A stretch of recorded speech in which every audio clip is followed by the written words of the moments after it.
Right. So I want to talk about so the first time we talked about this Nintendo Lab, we um, we kind of just gave our like initial impressions because all we had was that like 3 minute trailer, and we thought it was everyone was thinking it was going to be like a big direct, and then clearly it was not the case. It was something totally different. Then and our kind of takeaways, especially for me and Brian, I think, were and Jake and Jared. It was on all of our minds to just open it up in general. If you can open it up to like a creative-y, engineer-y, program-y kind of space, that would be great for kids. And then they kind of did that a little bit with the garage. And this week, Nintendo launched two trailers for both of the kits that are coming out. And this is kind of emphasizing just how much the creative type can get out of this, like the creative kid or the creative person. And it really does flesh out a lot of what these games are, but I think in particular, the garage shows how things can be engineered and programmed, and this expanded trailer shows how everything can really be creative. So I just want to do a quick rundown of the Toycon 1, the variety kit in particular, and just go So through. that's the fishing rod, and Yeah. So that's not the robot one. so yeah, it's an RC car, a fishing rod, a house, a motorbike, and a piano. Uh, and I just want to go through what each of these things kind of does that we didn't know about before. And I want to start with the piano because I think this one is really, really cool. So we knew that you could push the keys to play notes, and if you shake the piano while you touch notes, that does a pitch shift. But then Oh, there, really? yeah, but then there are dials that you can insert on the top, and turning the dial will change it to like a different soundtrack, like cat noises or a chorus or like an old man or whatever. And then this is where it starts to get cool. We're in that creative thing that we didn't know about. So there's acoustic mode where you can put a Joy-Con on like an object, like a cup or a cardboard box, Oh, and it using the vibrations, it will create acoustic sounds based on the notes that you're hitting. Uh, so that's cool. that's really cool. That's really innovative. That's Yeah. amazing. Yeah. So the next really cool thing is you can cut out waveform patterns on paper or like a card, and you can scan it with the IR camera, and it will play that waveform pattern. That's cool. What The do you other, mean, like a waveform pattern? like you can draw like Like the music. Sorry, the sound sine wave. Oh, so you like can draw like an actual, like, Yeah. so if you were to record something and say like Audacity, right, And that you, shows you the waveform, and yeah. you took a picture of that, it would go. That is really cool. Yeah. you could have the waveform of any sound you want. I mean, it would be like I bet you could. I'm gonna look that shit up right now. But like, if you could like find like a waveform of like And I then don't know, can you use something that sound dope. as like, in Ferris Bueller's Day Off where he has like Yeah. a Yeah. pew sound? Can you do that where you Yes. can So like yeah, change the there's pitch a of that sound and recording you put there's a recording feature with minor audio editing.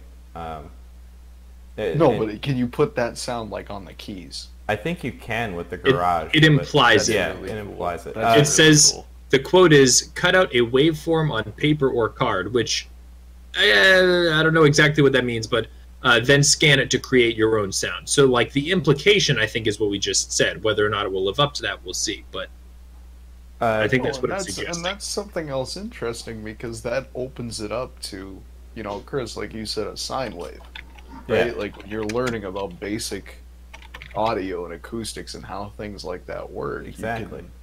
you can physically see Even if you how just that, mess around and cut like weird ass shapes and see what sound it makes. right. Um, That's really cool. so another thing is rhythm cards, which are like punch cards that you can again scan with the IR camera, and it will like create like a percussion set for you. Um, and the last thing that you can do is use one of the Joy-Con while your song is this one's kind of just more cute. You'd probably do it like once. You can there's like a little baton that you can put your Joy-Con in, and while the song's playing out of the Switch, you set the tempo of the song by moving your hand back and forth. So if you move back and forth faster, like you were conducting, it would go faster. Yeah, that's kind of a But for kids, it's neat. yeah, it's a nice little gimmick. I mean, I think that the what you said about shaking the thing, the piano, I didn't Yeah. even know that was built in, and it's almost like they were thinking of making like someone making a guitar with it, because that's something that you'd want on a guitar is like pitch bending. Not really so much on a keyboard, Yeah. but And I mean, mean, keyboards It's have actually pretty common. Like most keyboards do it's have a common. pitch. It's common, but like on a, Have that on a little wobbly keyboard that thing. you're just Yeah. like playing with. a cardboard On a keyboard. professional editing keyboard, like I can see why you'd want that, but like if you were just playing around, Yeah, it's a nice touch. what do you want on a guitar? You want fret something to strum and a whammy bar. Yeah, dude. So- Gotta wham. I think it shows a lot about Nintendo's like foresight. Yeah, You're putting and stuff presumably into it that for like people yeah, would for the discover. garage, that's gonna be nice. You know? Dude, I think this is a home run. Yeah. I think this is an absolute home run. So well, let's move on real quick. So then there's the motorbike, and the game for that. I mean, I saw some footage of it. It's literally a Mario Kart clone, which is fine. And the only two kind of cool creative aspects are you can use the IR camera, and it will scan object outlines. So you can, like for example, if you had it scan your hand, it'll create a custom landscape of your hand. No, like Oh. course. Oh. So you can get real like if you wanted, it sounds like, and we'll see how good these IR cameras actually are. You could 3D print a track, or you could make a track out of cardboard, and you could scan it with your Switch Joy-Con, and it should show up in the game. And then, Well, That I mean, would if you be can do it with your complicated. hand, then you presumably don't even have to do it with. well, yeah, but cardboard, if right? you wanted to get like really into it, you could. No, 3D scanning is really, I think it's beyond the capabilities of this. Yeah. Well, so further, yeah, I agree. So to further expand on it, you can draw a path with a Joy-Con. So like, it will go in a straight line, kind of slowly, and based on how you point your Joy-Con, Right, it will yeah. create that track. So that's another way that you can make paths. But Yeah, still, which that's- works. I mean, that it works just as well. Yeah. But I think again, really cool. Yeah, it's cool, nice You're- to have. It actually has an IR camera. Yeah, the right Joy-Con has one on the bottom. And this is like they used it for 1-2 Switch for one stupid game, and no game has used it until now. That's some serious hardware, though. I know. That's, They said that the Joy-Con costs, so like if you buy a Joy-Con set, it's $80 separately, and they apparently because it's so much. yeah, apparently it costs more than $80 for Nintendo to make a Joy. Like they sell it at a loss. Wow. Yeah. That is that. Well, because like that's something. A couple of years ago, Fleer came out with the thing that you could put on your cell phone. It was a little dongle that plugged into your USB port. It was like $350-$400. Yeah. And it took shitty pictures. It did. I'm assuming probably the same thing that the Joy-Con's doing. Maybe with a little bit higher resolution, but Yeah. Yeah, that's nuts. some serious hardware. I didn't know that. And it's really weird that like somebody at Nintendo like greenlighted Thought that. to They were put like, that in. we're gonna Yeah. put that in, and it's gonna be used. Anyways, we're gonna move on to the fishing rod. The really cool creative aspect for the fishing rod is you can cut out like so the fishing rod game you basically fish, and there's fish in the game, and you can catch them and look at them, whatever. But you can cut out your own paper fish and scan it with the IR camera, and those fish, and you can customize them or whatever, and those fish will be in the game for you to catch. So yeah, again, if you're a kid and you want to make your own fish and see them in the game, that's kind of cool. And then the last one's the RC car.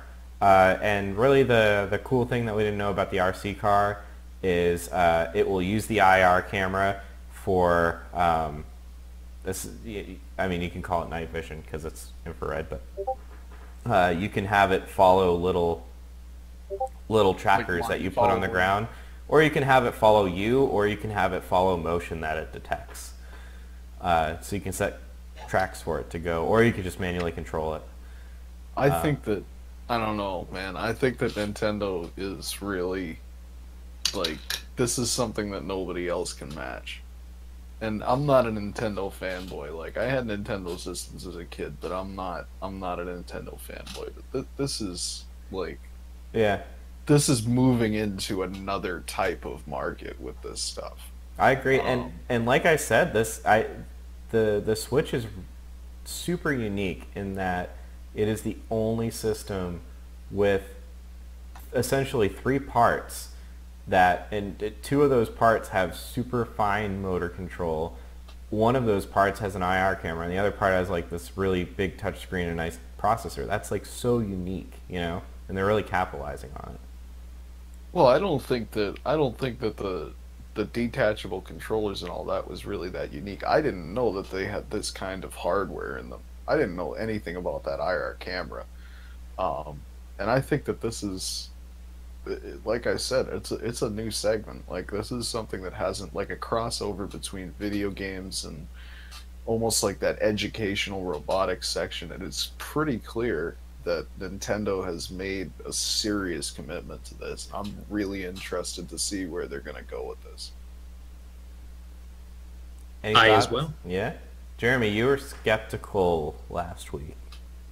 Dude, I'm a skeptical guy. I'm always skeptical. But So think like about the hack potential, dude. Think about that. I think that there's zero hack potential. Hold I mean, unless like you would have to be a very serious, like fucking coder to crack a switch and start doing crazy shit. That is way above the pay grade of No, the but not kids. even- This is ostensibly marketed to. Even what you can do with just what's baked into the software. Think about all the different stuff you could do with that. Think about all those possibilities. It's Dude, you can make a piano. You can make the piano stuff. That a is guitar. really You can cool. make No, but it's like you could different shaped realistically- piano. Realistically, you could make any instrument that you wanted. You can make any song you wanted. Right. And you could make it make any sound that you wanted. It could have any form that you wanted. I mean, the other stuff really is like the IR camera. I'm interested to see where they're going to go with that because I think that has a lot of expansion potential. But I mean, the truth is, I still think there's a really large number of unknowns. So, like, a lot of the stuff that I'm seeing that they're describing sounds pretty cool. I'm skeptical that it will live up to the way that they're describing it. I think that it probably isn't. It won't be as, you know, kind of modular as they're implying that it is. But we'll see. So that's one camp of my skepticism, which is to say that like the stuff that they're saying, I think is broadly kind of cool, or pretty cool. But I'm not sure that I'm just, you know, I want to see how it all comes off. And like once we actually start to like see people get their hands on it and they're showing really, no, like I have one. Here's what you can do with it. That's kind of that set of skepticism. And then I'm still not sure that this, like, I'm not sure what the commercial performance is going to be. On the other hand, that's kind of what I said about the Switch, and I was wrong about that. So last week you were you said that the hacky codey aspect of Garage like wasn't enough to like penetrate into like wasn't selling to the kids, so to speak. Do you think these kind of more creative? This more creative direction is better, or it at least expands the audience of potential kids who would be interested. I don't think that anything that we learned from this most recent release was major. I think this is all just a little bit further details and stuff we knew. Like, it's mostly details in the variety kit, and it's mostly telling you what the mini games are. and fleshing out a little bit of what the toys, so to speak, are, but pretty similar to what we had expected. Yeah, I mean they showed more gameplay and stuff, but Yeah, I full disclosure have not watched the video yet. It's good. It's worth a watch. Yeah, I want to watch it. No, I'm hype. I'm just a skeptical guy, and I think I was just saying with the garage, I wasn't sure that it really was like either that educational or that potentially interesting to kiddos. But again, we'll see. And if this is, I mean, it's certainly a cool idea. And what I will say, this is an unqualified positive, as opposed to the Wii U and to an extent the DS and the 3DS and the 2DS. I'm glad that Nintendo is using all the random bullshit they put in their console. Yeah, that's know what I true. mean. Like if you're gonna put all this It's shit not in your the fucking Game Boy console, printer. what's Right. that? Yeah, or the It's Game not Boy the printer. Game Boy printer. It's like that was it never Well, really became like, what they wanted it to. The 3DS was it had a fucking microphone in it. It had 3 cameras on it. And that's The all 2DS stuff has a microphone in it. it also has 3 cameras on it.